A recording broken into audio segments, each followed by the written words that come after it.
नमस्ते जी। वैदिक राष्ट्र में आपका स्वागत है। आज का हमारा विषय है हम ईश्वर के उपकारों को जानें और उसके प्रति कृतज्ञ हों। आज के इस लेख के लेखक हैं वैदिक विद्वान मनमोहन कुमार आर्य, देहरादून से।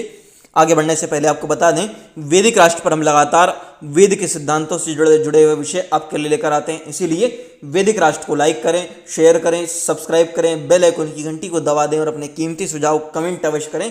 आइए आगे बढ़ते हैं, विषय की ओर चलते हैं। मनुष्य का कर्तव्य होता है कि वह जिससे अपना कोई प्रयोजन सिद्ध करे उसके उपकारों के बदले में उसके प्रति कृतज्ञता की भावना व्यक्त करे। कृतज्ञ होना मनुष्य का एक श्रेष्ठ गुण होता है। कृतज्ञ न होना अमानवीय होना, निंदित कर्म होता है। यदि दूसरे मनुष्य व ईश्वर हम पर उपकार व सहयोग न करें तो हमारा जीवन यापन नहीं हो सकता। जिस प्रकार से हम दूसरों से सहयोग और सहायता लेते हैं, उसी प्रकार से हमारा भी कर्तव्य है कि हम जो भी बौद्धिक और शारीरिक शक्ति व सामर्थ्य है, उनसे हम भी निर्बलों की सहायता और अपेक्षा करने वालों जो हमसे अपेक्षा कर रखें उनकी सहायता करें। ऐसा करना सभी विज्ञ मनुष्यों का कर्तव्य है। जब हम अपने जीवन पर विचार करते हैं तो ज्ञात होता है कि हमारा यह जीवन परमात्मा व माता पिता के मुख्य रूप से प्राप्त हुआ है। यदि सृष्टि में परमात्मा व माता पिता आदि न होते तो परोपकार आदि के कार्य न करते तो हमारी आत्मा का अस्तित्व तो अवश्य हो सकता था, परंतु हमें मनुष्य का जन्म और पालन होकर उसके सुख प्राप्त जो है होते हैं वह कदापि प्राप्त न हो पाते। अर्थात जो है, प्रथम बात तो यह है कि जो भी मनुष्य हैं, लोग हैं, उन्हें हमें जो है उपकारों को मानना चाहिए। जो भी हमारा उपकार करे, हमारे प्रति कोई अच्छा कर्म करे, हमारी मदद करे, उसके प्रति कृतज्ञता व्यक्त करनी चाहिए। अब जो मुख्य बात उठती है वह यह है कि जो मनुष्य की आत्मा है उसका अस्तित्व तो हो सकता था, लेकिन अगर परमात्मा और माता पिता नहीं होते तो हमें जो मनुष्य शरीर प्राप्त हुआ है, जो हमें लालन पालन हुआ है, हम बड़े हुए हैं, यह जो चीज़ें हैं वह हमें प्राप्त नहीं हो सकती थी। इसीलिए इनके प्रति भी हमें कृतज्ञ होना चाहिए। परंतु हमें जन्म और पालन का सुख प्राप्त अगर ये नहीं होते तो नहीं हो पाता। हम विचार करते हैं तो पाते हैं कि परमात्मा सच्चिदानंद स्वरूप, निराकार, सर्वज्ञ, सर्वशक्तिमान, न्यायकारी, सर्वव्यापक, अनादि, नित्य, अनंत, अजन्मा, अविनाशी और सृष्टिकर्ता है और उसके यह सारे गुण प्रत्यक्षतः प्रमाणित हैं।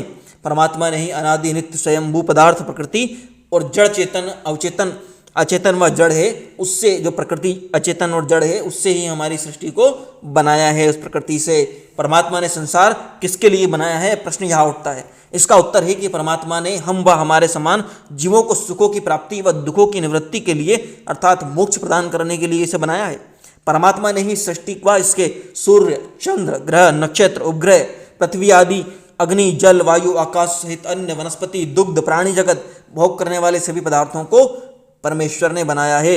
हम व हमारी आत्मा के समान मनुष्य आदि सभी प्राणियों के लिए भोग के लिए ही यह सृष्टि बनाई गई है। हमारा जन्म परमात्मा की व्यवस्था से होता है, वही हमें माता पिता, बंधु, सखा, संबंधी, कुटुंब प्रदान करता है। हमारा शरीर व सुख कि सभी वस्तुएं भी परमात्मा ने हमारे सब जीवों व प्राणियों के लिए सुख के लिए बनाई हैं। हमारे जन्म व मृत्यु की व्यवस्था, मृत्यु के बाद पुनर्जन्म आदि भी हमें ईश्वर से ही प्राप्त होते हैं। ईश्वर से प्रार्थना करने से ही हमें सद्बुद्धि व ज्ञान प्राप्त होता है तथा हम विद्वान व उत्तम श्रेष्ठ कर्मों के कर्ता बनते हैं। अर्थात जो सृष्टि है वह परमात्मा ने मनुष्यों के उपभोग के लिए बनाई है और ईश्वर से ही हमें सारी चीज़ें प्राप्त होती हैं। हमें व हमारे कारण दूसरों को भी सुख ईश्वर की कृपा से ही प्राप्त होता है। या ऐसा ही है जैसा वेद प्रचार व धर्म प्रचार करने के कारण ऋषि दयानंद से हमें व हमारे पुरानी व भावी पीढ़ियों को सुख, ज्ञान, विज्ञान की उन्नति के रूप में सुख आदि प्राप्त हुए हैं। अतः परमात्मा के गुण, धर्म, गुण, कर्म और स्वभाव का चिंतन करना तथा उसके सभी उपकारों को धन्यवाद करना हम सब मनुष्यों व जीवात्माओं का परम आवश्यक कर्तव्य है। ऐसा करके हम ईश्वर के सच्चे मित्र बनने व उसका साक्षात्कार करने में भी सफल होते हैं। यदि ऐसा नहीं करते तो हम स्वयं ही ईश्वर से दूरी बनाने के दोषी होते हैं, जिससे हमें अनेक प्रकार की हानियाँ होती हैं। इन हानियों में मुख्यतः इस जन्म व परजन्म में दुख व नीच प्राणी योनियों में जन्म होना होता है। अतः ईश्वर को जानना व उसके गुण का ध्यान चिंतन करते हुए उसके उपकारों के लिए उसका धन्यवाद करना संसार के प्रत्येक मनुष्य, स्त्री और पुरुष का कर्तव्य सिद्ध होता है।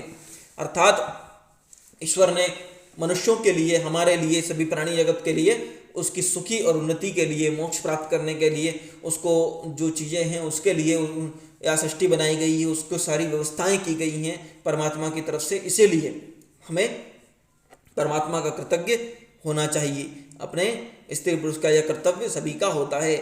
प्रत्येक मनुष्य क्या चाहता है? सुख चाहता है। अज्ञान सभी दुखों का कारण हुआ करता है। अतः सुख प्राप्ति के लिए मनुष्य को क्या चीज की आवश्यकता होती है? ज्ञान की। मनुष्य को सुख प्राप्ति विषयक सच्चे व यथार्थ धर्म का ज्ञान भी परमात्मा प्रदत्त वेदों से ही होता है। संसार में जहाँ भी ज्ञान उपलब्ध है ना, वहाँ पर परमात्मा व वेदों से ही पहुँचा जा गया है वह ज्ञान। ज्ञान व विद्या परमात्मा का अनादि और अनित्य धर्म है। अपने गुणों, विद्याओं, अपरिमित बल से ही परमात्मा ने सृष्टि को बनाया है। किन किन चीज़ों से बनाया है? गुणों से, विद्याओं से और अपरिमित बल से। इनका संचलन वह कर रहा है। इसी प्रकार यह संसार परमात्मा ने अपनी सर्वज्ञता से उत्पन्न किया है। उसी ज्ञान को परमात्मा ने मनुष्य की उन्नति के लिए आवश्यक मात्र वेदों में दिया है।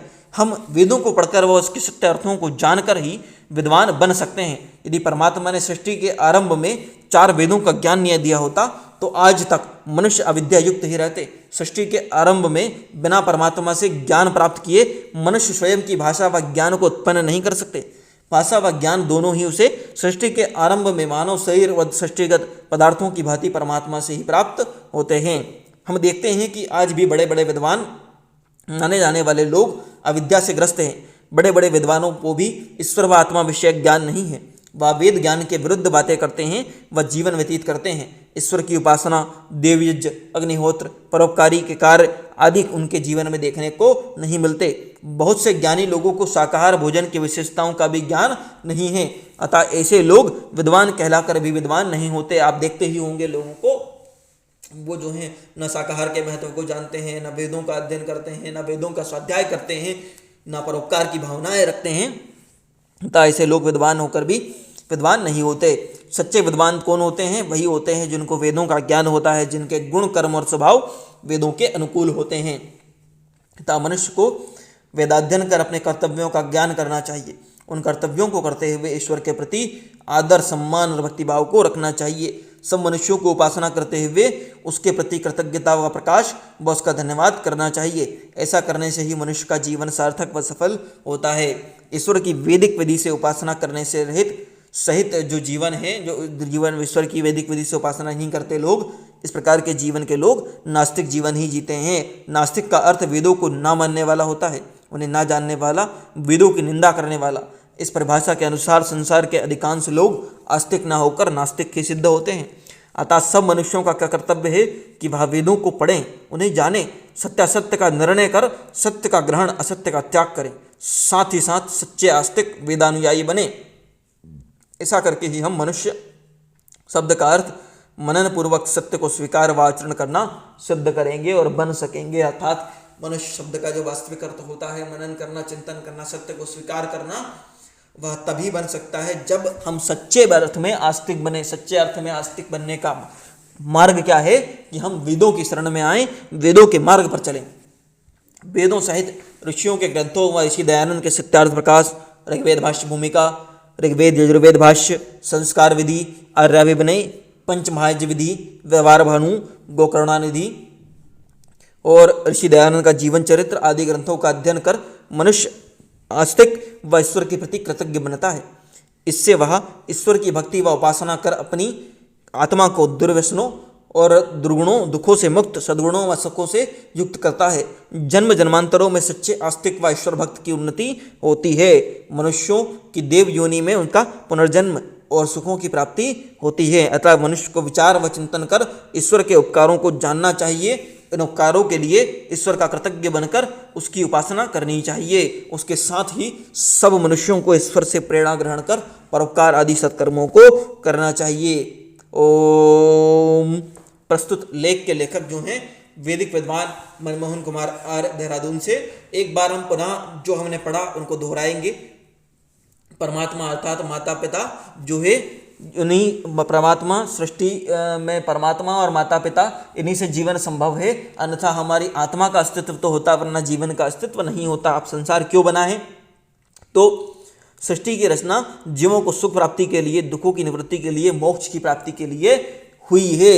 अब इसके लिए जो है हमें क्या करना होगा? मदद करना है लोगों की, और उस परमात्मा के साक्षात्कार के लिए मित्र स्वरूप परमात्मा का साक्षात्कार करना हमारा सभी मनुष्यों का कर्तव्य होता है। सुख के लिए ज्ञान जरूरी होता है, और ज्ञान किसका मूल क्या है?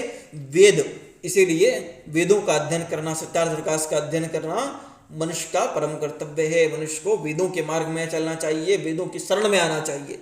इसी के साथ इस तरह के अन्य वैदिक सिद्धांतों के लिए, प्रेरणादायक विचारों के लिए, महापुरुषों के जीवन प्रसंगों के लिए, वीरांगनाओं के जीवन प्रसंगों के लिए, वीरांगनाओं के जीवन की गाथाओं के लिए, वैदिक भजनों के लिए वैदिक राष्ट्र यूट्यूब चैनल को लाइक करें, शेयर करें, सब्सक्राइब करें, बेल आइकन की घंटी को दबा दें और अपने कीमती सुझाव कमेंट करें। धन्यवाद।